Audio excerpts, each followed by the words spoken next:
Okay, grade 11s. I've made quite a few videos for the grade 12s, I think 4 or 5 of them. So I'm quickly going to do one for you. And what I've done is I've had some fun with colors.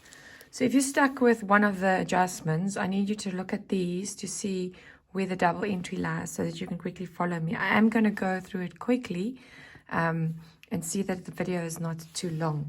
I'm going to start with number 1. Number 1 was one of our customers has, Mrs. Bia Rich, has been omitted from the DJ. So we just add it in. So first of all, I've got a calculation here that you need to take a look at. 18,000 Rand was the selling price times cost price, 100% over 180. That would be my cost price amount, 100,000 Rand. So my first two entries are sitting here in the income statement. 18,000 Rand for sales and 10,000 Rand for cost of sales. I'm adding it because it was left out. Then you go to your balance sheet and you will see for your trading stock that's going down by 10,000 cost price, and then your selling price is affecting your debtors control, and that's why that's sitting under trade and other receivables. So that's the first one. Going to number 2, this is about an employee that we've not yet paid 5,000 Rand. Again, I start with the income statement. For him, we just add the 5,000 Rand there as if I had paid him. And then I haven't paid him, so there's no cash involved here. I'm going to have to say it's an accrued expense. So I'm adding it as accrued expense under current liabilities, which is note number 9. They're not asking you to the notes. That's why the brackets are looking so extensive. Number 3. If I go to number 3, they are talking about stock count and there's a deficit. They worked it out for you. Very nice and easy. So your trading stock deficit, you have to add at the bottom of your income statement as an additional expense every year. 1,800, they're given it to you. You don't have to calculate. Where does that go? That goes into my balance sheet under inventories. Your inventories is not worth what you thought. You have to take out the deficit of 1,800. You'll see there's some other stuff that's still coming up. This 10,000 Rand was cost of sales just now.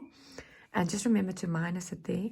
And then this one coming up will be consumables, which will be adjustment number 8. Okay, loving my colors here. Okay, number 4, the bank statement. There's 2 things on my bank statement. The one is there was a direct deposit for something I did for a customer, 5,000 Rand. So it's a service that I provided. I'm adding it here in my income for services rendered, because something additional I did. And then over here, the bank charges was the second bullet. I also had to take into account my bank charges. So these 2 are not adjustments. It's stuff that went through straight in my bank account. So I'm going to go to my bank account and my balance sheet. It's sitting under cash and cash equivalents. And I'm just simply going to pretend like it's only happening now. My bank goes up by 5,000 for that extra service I did.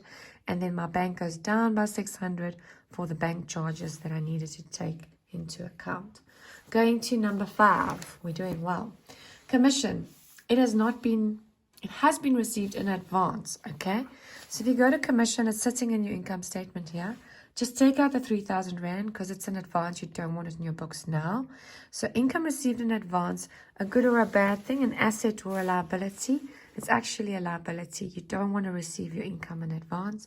Therefore, it goes under note number 9, income received in advance, 3,000.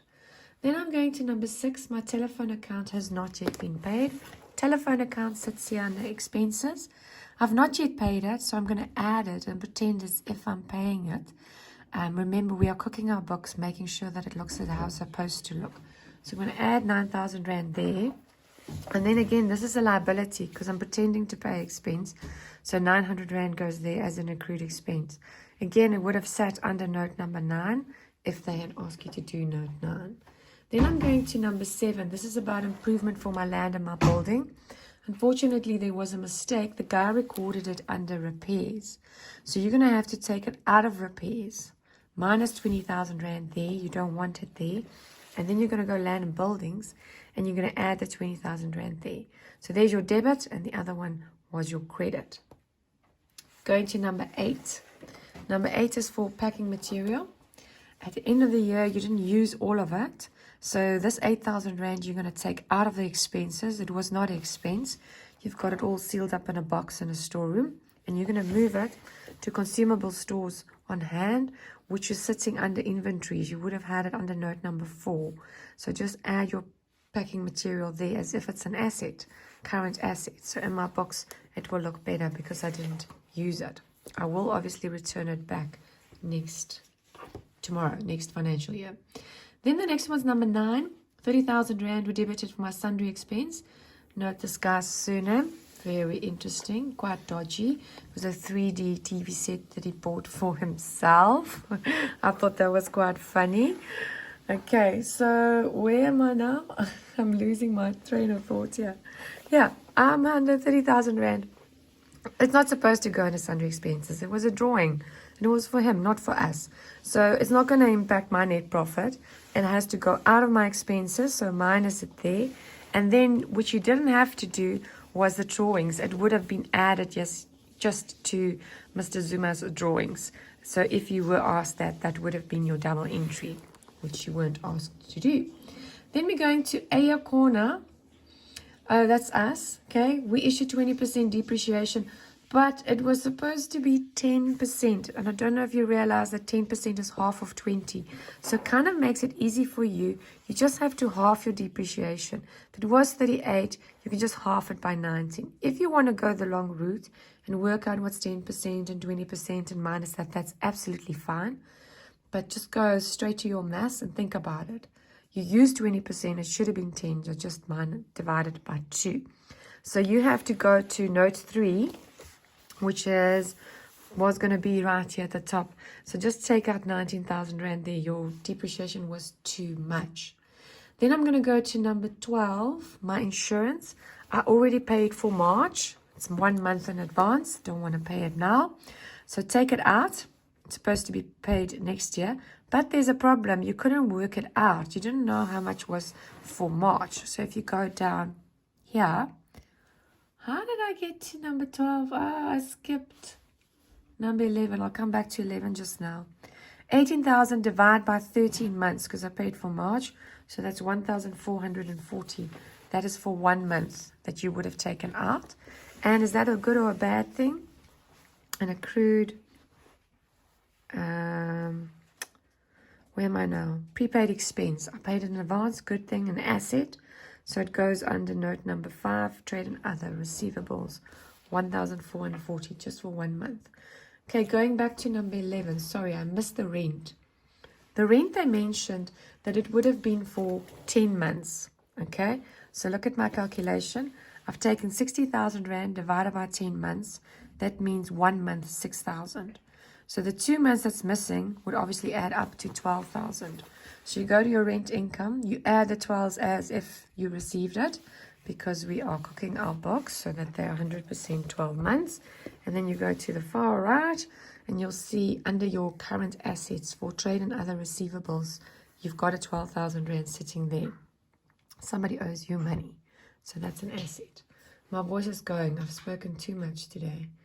Then I'm going to number 13, second to last. The fixed deposit was paid. Okay, so the 4,000 Rand is actually right here in front of us in the balance sheet.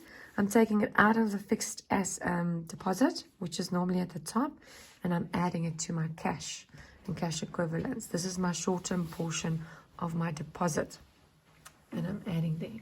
And finally, the last one you don't really have to worry about, but it's the division of the profits for the owners. A Zuma gets 3 parts and B Zuma only 2. But do note, I would only apply this for the 97,000. Why? Because of the net profit, which was 290, I first have to pay their salaries, their bonus, their capital. That means I had to spend 193. And then I'm left with 97. And the 97 I can divide in 5 pieces. 3 for A and 2 for B. That's it. Thanks. Bye, guys.